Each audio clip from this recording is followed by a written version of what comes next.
দুর্নীতির মামলার আসামি শেখ হাসিনা ও তার পরিবারের ৮ সদস্যকে দেশে ফেরাতে ইন্টারপোল সহ আন্তর্জাতিক সব সংস্থার সহযোগিতা নেবে দুর্নীতি দমন কমিশন দুদক।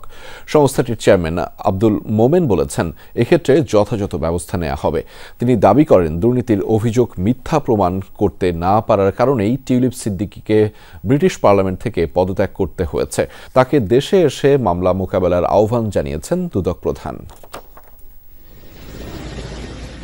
ক্ষমতার অপব্যবহার করে হাজার হাজার কোটি টাকা বিদেশে পাচার এবং অবৈধ সম্পদ অর্জনের অভিযোগে শেখ হাসিনা ও তার পরিবারের সদস্যদের বিরুদ্ধে মামলাসহ তদন্ত করছে দুদক।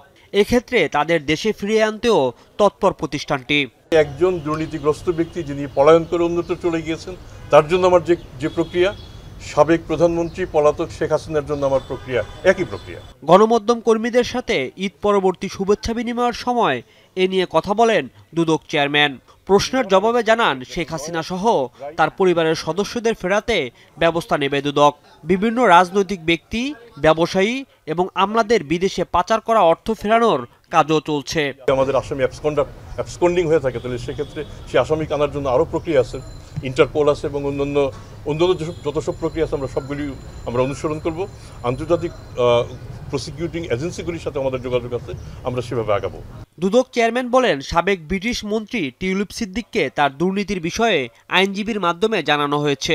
এ নিয়ে ভুল ব্যাখ্যা দেওয়া হচ্ছে। টিউলিপকে বাংলাদেশের আদালতে হাজির হয়ে মামলা মোকাবেলার আহ্বান জানান তিনি।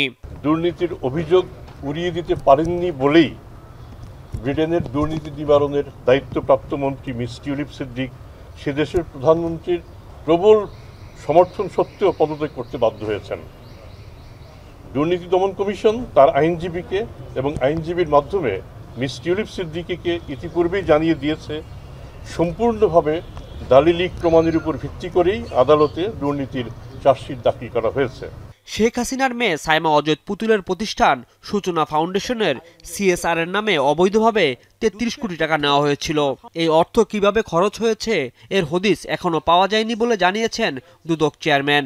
CSR এর নামে আমাদের দেশে প্রচুর টাকার অপব্যবহার হয়েছে, এটা মানতে হবে এবং এগুলি আমাদের তদন্ত করে বের করা দরকার। এদিন সাবেক পররাষ্ট্রমন্ত্রী হাসান মাহমুদ দম্পতির বিরুদ্ধে 65টি ব্যাংক হিসাবে 700 কোটি টাকার অস্বাভাবিক লেনদেনের অভিযোগে পৃথক 2টি মামলা করেছে দুদক। তিনি যখন পররাষ্ট্রমন্ত্রী ছিলেন সেই সময় ঘটনাটি ঘটেছে।